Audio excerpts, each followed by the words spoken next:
to connect with you in my new role. And what I thought I would do with the time today is share a little bit more about the $32 million Reducing Disparities grant that I'm guessing you've heard about at some point, and then largely have time for questions that you have. So probably looking at roughly about the first 20 or 30 minutes of time, just sharing about what things look like from a funding landscape on our end next year, and then time to dive into other questions about like other non-funding related priorities within the Office of Population Health Equity, and where there are further questions. So if you were, I don't see a lot of names that there was at least a couple people who I think were on one of the 2 webinars that I had about this topic last week or sometime in the last like 18 months that I've lost track of. If you were there, it's the exact same information. So feel free to just go do something else for 20 minutes and enjoy the time back, enjoy what looks like a beautiful day out there. So I'm going to share my slides really quickly, and then again, I'll go through those and then just open up time for questions. So this is such a dumb question. It looks like I shared the presenter view with you. Is that accurate? Do you see just a slide? I can't believe that Zoom makes this so hard to figure out still. Okay, just a slide, that's great. I figured it out. So you can ignore that, but I was going to share some background about this $32 million Reducing Disparities grant initiative with you, which is really a collection of 14 different initiatives that are going to be happening across Maine DHHS, using $32 million of federal funding from US CDC to reduce COVID-19 related health disparities, especially those that affect people of color and people living in rural communities.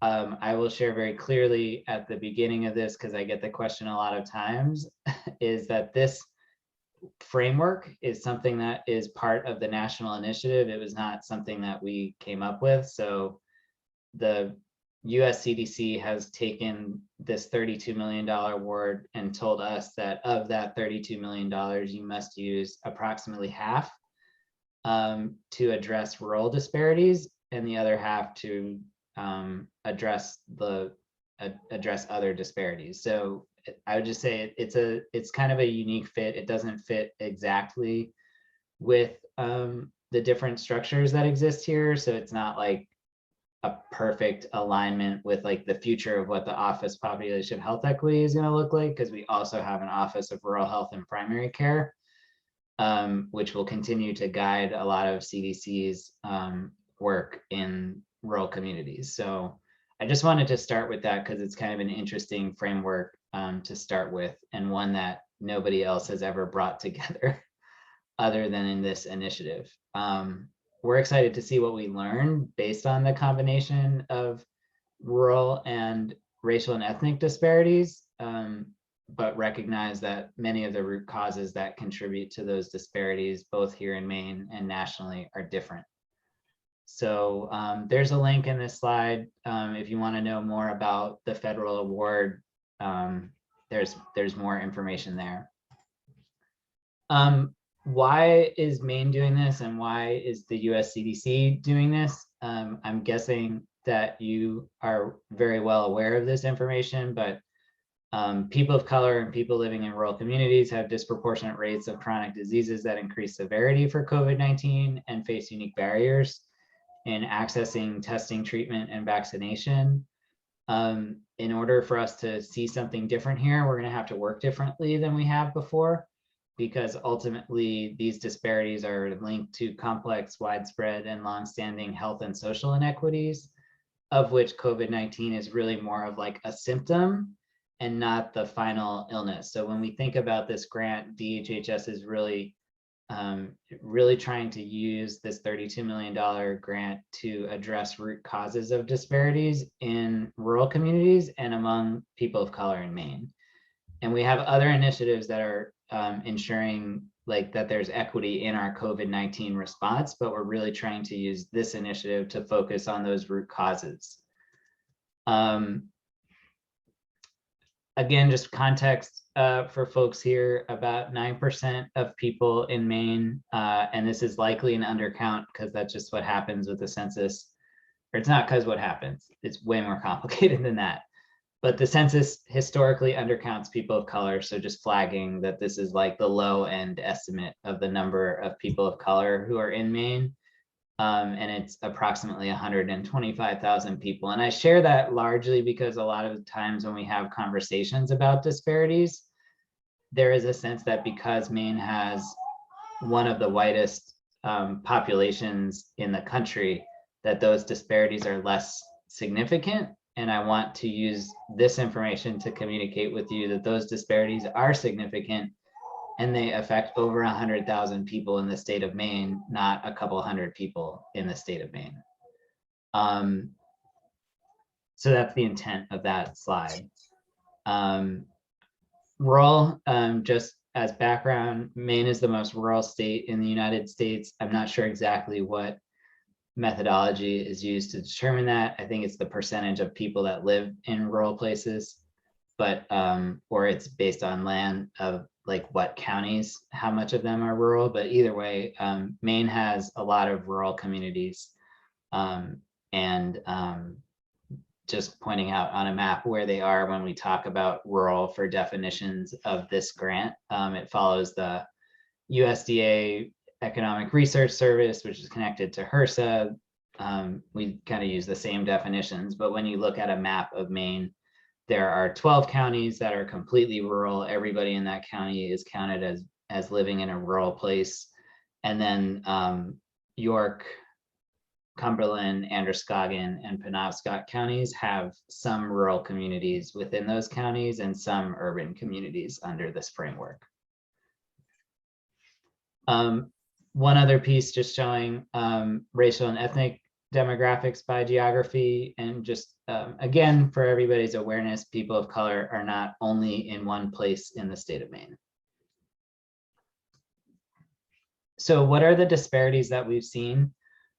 Here, I'll largely be focusing on racial and ethnic disparities because that's sort of the focus of the Office of Population Health Equity, where the Office of Rural Health and Primary Care has a longstanding interest in strategic plan in looking at rural health disparities. So racial and ethnic disparities at the peak in June of 2020, about 47% of COVID-19 cases in Maine were among people of color, compared to being only 99% of the population. And this was particularly pronounced in Black and African American communities, which accounted for about a quarter of all COVID-19 cases in Maine in June 2020, compared to only 2% of the state's population. And so like COVID, with many other environmental emergencies, health disparities, really whatever's going on, we see the same disparate impacts because the same root causes produce these disparities.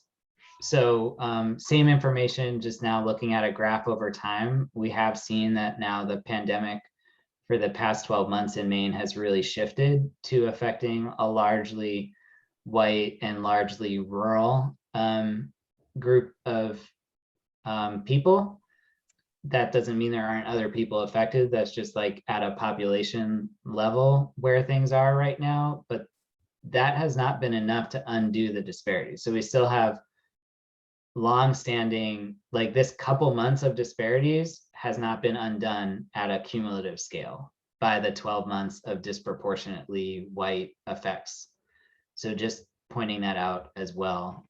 We have seen good news on the vaccine front. And I know investing in community-led organizations is only one piece of the puzzle here, but I think we do see a clear example of when in making early investments, early partnerships, that we actually can change some of these numbers in Maine, and these numbers do not look like our peer states in the region, and they don't look like national. And so I would caution about there being one cause for that, but just want to share that Maine does have capacity to change the trajectory of disparities. They aren't set in stone. One piece of information you'll see in the box highlighted here is just some of the vaccination rates that you'll see are overstated due to historic undercounting in the US Census, as well as people moving here over the past couple of years. So just to clarify, the numerator here is the number of people over age 12 who have received a vaccine, and then racial and ethnic categories that were reported at the time of vaccination. And the denominator is US Census data, which again, traditionally and historically has undercounted racial and ethnic communities. So just flagging that that's why you might see something like a 98% vaccination rate among Black or African Americans in Maine. Clearly the vaccination rate is in a good direction, but because the numerator is historically undercounted, that might be an overstated estimation. So now I'll share a little bit what Maine is doing as a result of these disparities and the funding that has been received. So some of the initiatives that Maine DHHS is focusing on will specifically address racial and ethnic disparities, and other initiatives will specifically address rural disparities, and some will address both. So you have three sort of different types of projects that will be funded under this initiative based on the US CDC framework that we have with the grant. So there are three overarching strategies that we are using out of 4 strategies that were allowable under this grant. The strategy that we are not using the $32 million to address is among COVID-19 testing and vaccination support, because we have other federal funding that is supporting those activities. So I'll share about more of that at the end, but just wanted to clarify, those are still part of the strategy. They're just not part of this award. And so we have about $3 million that will go to improve our data and reporting about disparities, $11 million that will go towards infrastructure support, and about $18 million that will go towards partner mobilization. And there's some examples of initiatives here, but I'll go into the more details on the next slide. So I'm just going to skip through this. Under the data and reporting initiatives, there are 3 primary projects that we'll be working on. One of them is called the Unified Persons Registry, which is trying to look at all of the different databases that DHHS uses and how to fill in gaps for missing information, including race, ethnicity, address, and geography, that will better enable us to track information about health disparities and ensure that communities receive access to the full breadth of services that DHHS has to offer when folks might be interacting with one office at a time. The next project, which I know where there'll be a separate meeting with some of the funders that are here to discuss community-led needs assessments, and this is really on the racial and ethnic disparities side in particular. So it's not, we already have a lot of needs assessments that look at rural health and overall state health, including the shared community health needs assessments. So this is really to facilitate a process for community-led, owned, and developed needs assessments. And we'll be awarding funds to multiple organizations or collaboratives to carry out that work. There's also a project here to evaluate COVID-19 disparities in maternity services and conduct trainings with emergency providers to reduce these disparities. And this maybe is a good time, I'll pause for any questions about specific initiatives while I have the slides up instead of once I take them all away. So any questions about data and reporting so far?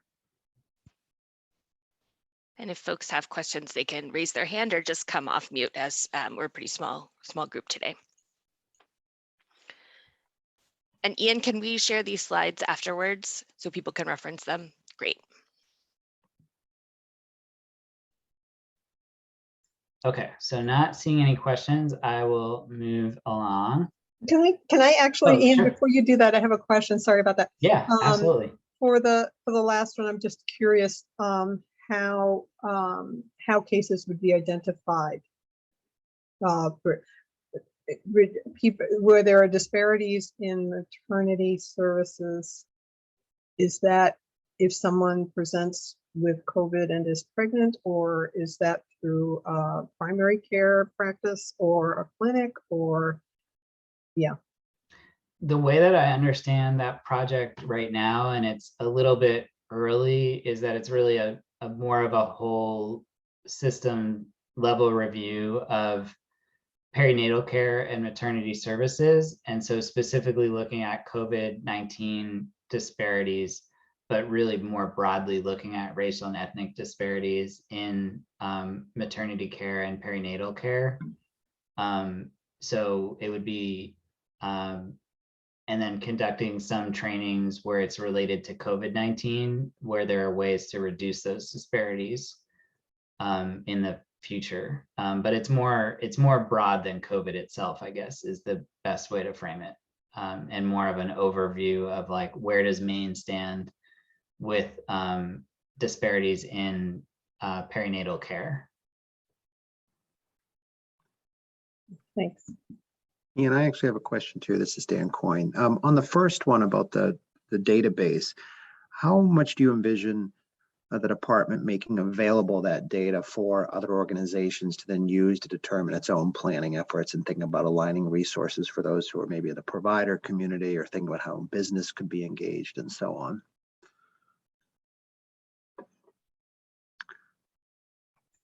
Mute button just keeps sliding out of the window, and it's very convenient.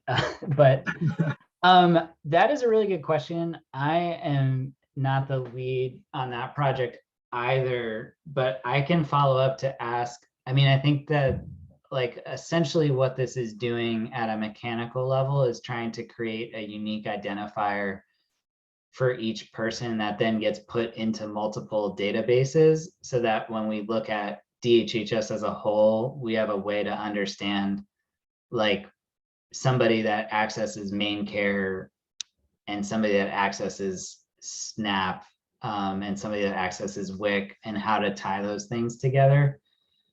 So some of it is certainly like we wouldn't share personal information, but I would think that a lot of the information that comes out around disparities in particular and findings would be something that would be more broadly shared. And I can follow up as that project develops to see about learning what folks would hope to know from this project, and what would be helpful for you. But it's kind of like, it's almost like technically it's almost like a technical fix for the first piece, which is we can't even tell you that information right now because our databases actually don't talk to each other. So we don't know.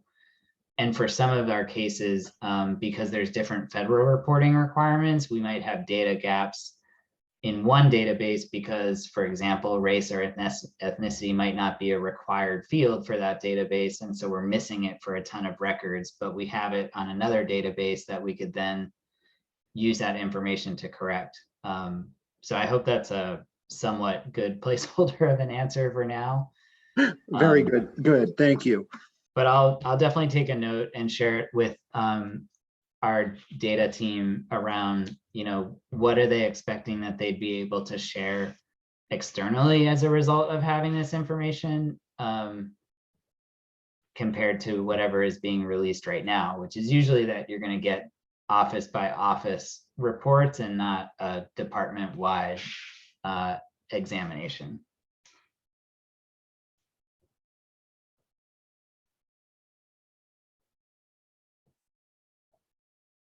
Any other questions about data and reporting?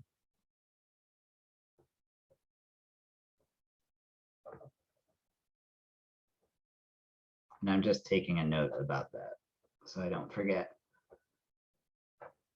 One of the plans is that at some point, the Office of Population Health Equity will also have staff. So I will be able to be a little bit not doing everything all at the same time. But as of right now, it's just me. So the next set of activities falls under what is called infrastructure support in the grant. And just so you know, these budgets now that you're looking at, so the estimated budget available for each initiative, those are the amount of funds that are available for external grants or contracts. So this is the information that I assume that you were interested in knowing is like, how much money do we have available for community-led needs assessments in this award? $700,000. That doesn't, none of that is money that gets used for DHHS staffing. That's kind of covered elsewhere in the grant. So that's the amount that is expected to be available through grants or contracts external to DHHS. So for infrastructure support, we have 6 initiatives. The first 3 really look more specifically at racial and ethnic disparities, and then the next 3 look more specifically at rural disparities, although there's some cross-cutting happening. So one of those is to reestablish the Office of Population Health Equity, and in doing so, launch a pilot health equity advisory council system with involvement both from community leaders and community-based organizations, and from health and social service provider organizations in different committees. And so there'll be a budget to support facilitation for that activity, as well as stipends for people who are going to serve in some of these capacities, to make sure that we're fully compensating people for their time. The Office of Maine Care and Office of Family Independence, 2 of the larger offices within DHHS, will be using some of this funds to improve their electronic messaging and notification tools for individuals who receive benefits under those programs, with a focus on being able to deliver more culturally and linguistically appropriate messaging at the time that we send it out, as opposed to something goes out and then currently, somebody else has to like really explain what it means. So that'll be a major project to improve both the technical ability of us to deliver those messages, and some support for the content of the messages themselves. But largely that's a technical project where we will need to develop infrastructure to be able to actually send out better electronic communication in multiple languages. And finally, there will be a series of initiatives across the department to implement racial equity strategies. And those will include opportunities to engage with partners to conduct trainings with our staff and other organizations that get funded by DHHS. Training and support around equity analysis tools. So when DHHS makes decisions, how to have more tools so that those decisions include equity in their design. And then improvements to our procurement systems to increase engagement, awards, and success among organizations that are led by people of color and smaller organizations broadly, which have a pretty high burden in accessing state resources in the first place, and then being able to successfully manage those resources given all the strings that come attached with them. So I'll pause here before moving on to the next slide, but any questions about the infrastructure support initiatives?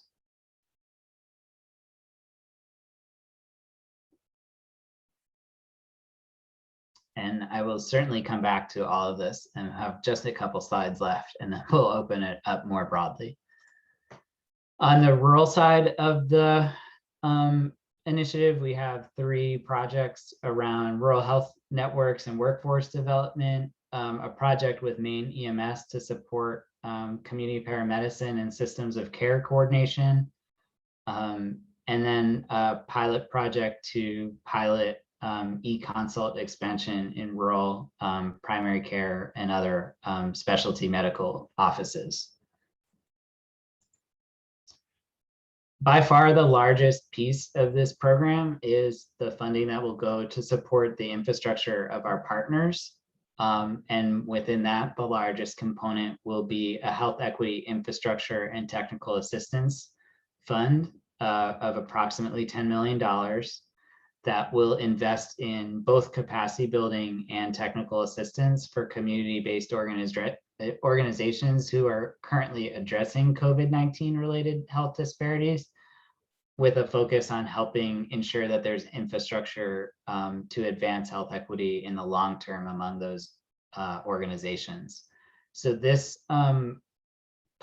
this pool of funding we expect will focus on enhancing organizational management, financial, and technical infrastructure, but it may include some other projects as we do more feedback with community-based organizations around what their infrastructure needs are. It's meant to be really flexible, so there's a lot yet to be developed. Included in this $10 million pot of funding is a small pilot business incubator with the Office of Aging and Disability Services to increase the number of providers of intellectual and developmental disability services, particularly that are led or owned by people of color.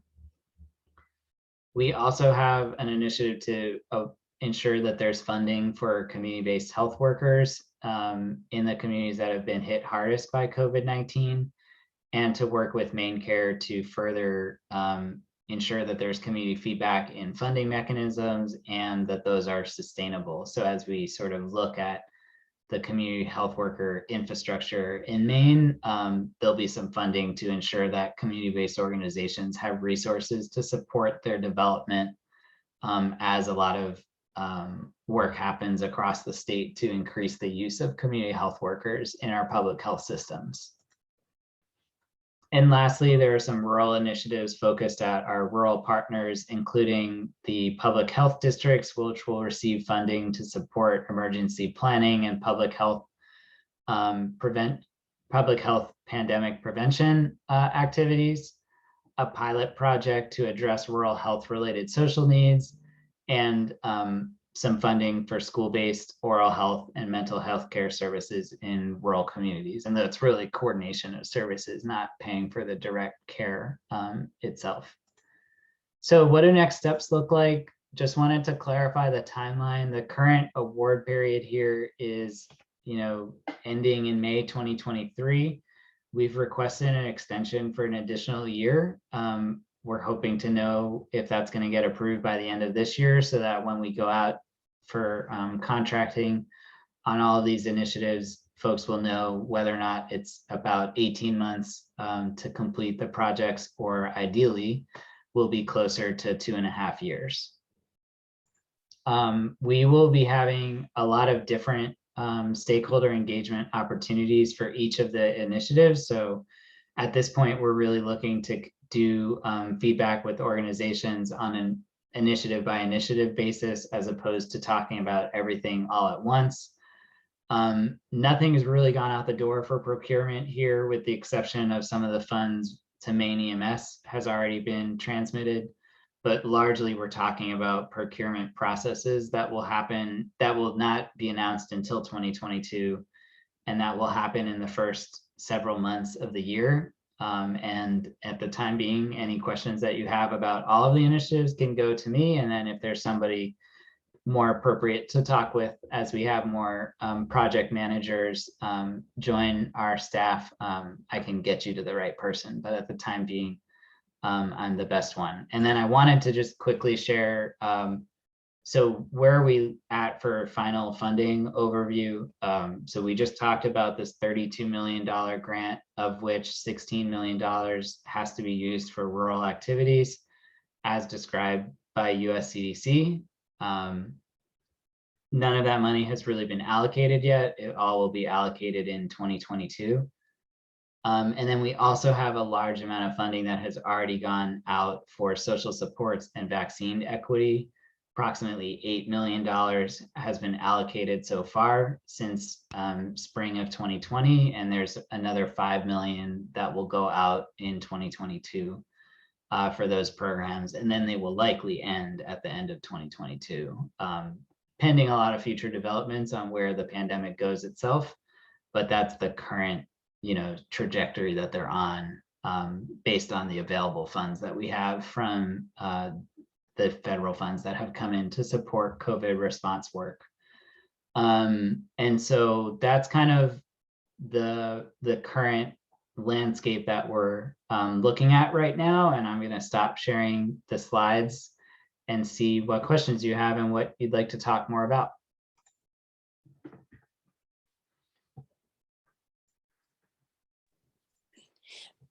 Ian, this is Carolyn Wolin at the Betterment Fund, and I'm just going to try to ask the big question, which is, if for funders who have been funding some of these activities, how do we figure out what is still needed to be funded, or what is going to be covered by this grant? Specifically, there were a couple projects that you mentioned that I know